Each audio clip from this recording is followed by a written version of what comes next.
Bonjour, je m'appelle Mamina, je vais vous faire une recette de velouté de haricots tarbais à l'huile de noisette et à la crème de parmesan. Donc c'est une petite recette très simple, très rapide. On peut utiliser des haricots tarbais secs qu'on va faire tremper la veille, au moins 12 heures. Parfois, quand on n'a pas tout à fait le temps, on peut utiliser un bocal de haricots cuits au naturel et du coup la recette est encore plus rapide. On les met à chauffer dans une casserole avec un petit peu de lait pour leur apporter encore plus d'onctuosité. Alors on ajustera la quantité de lait en fonction de l'épaisseur qu'on veut donner au velouté. Environ l'équivalent d'un verre et demi à peu près, qu'on laisse chauffer tranquillement.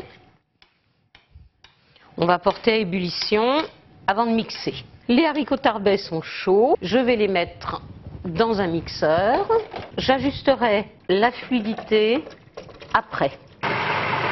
J'ajoute un petit peu d'huile de noisette qui apporte une saveur particulière. On va faire une petite crème de parmesan. On va faire chauffer un petit peu de lait et on va dissoudre le parmesan jusqu'à ce qu'il soit bien fondu, à feu relativement doux pour que ce soit très homogène.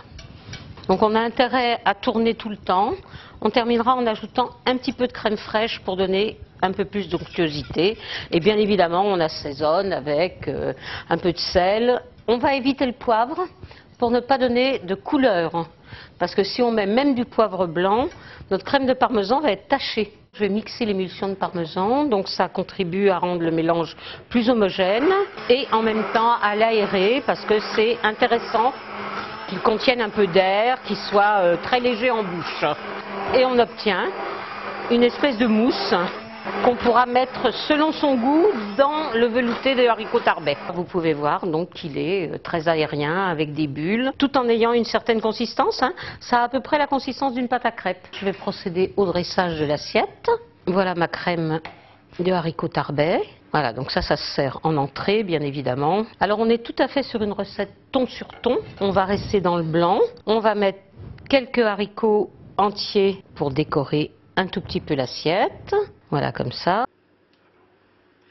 Maintenant, il n'y a plus qu'à remplir des petites verrines avec la crème de parmesan. On remplit la verrine assez confortablement.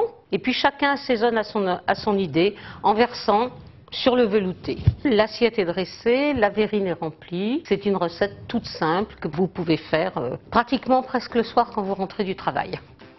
J'ai adoré travailler avec le haricot tarbais, réfléchir à toutes les façons dont on pouvait l'utiliser, en velouté, en légumes d'accompagnement, en plat principal, ce qui peut paraître étonnant aux gens, mais il remplace parfaitement la viande, c'est plein de protéines, et de protéines qui sont d'excellente qualité. Donc j'ai vraiment adoré ça, c'est un produit qui se travaille très facilement, en particulier grâce aux bocaux de haricots cuits au naturel. Mais même les faire cuire dans une casserole quand ils ont trempé quelques heures, quand ils trempent, on ne s'en occupe pas, donc c'est pas très compliqué non plus.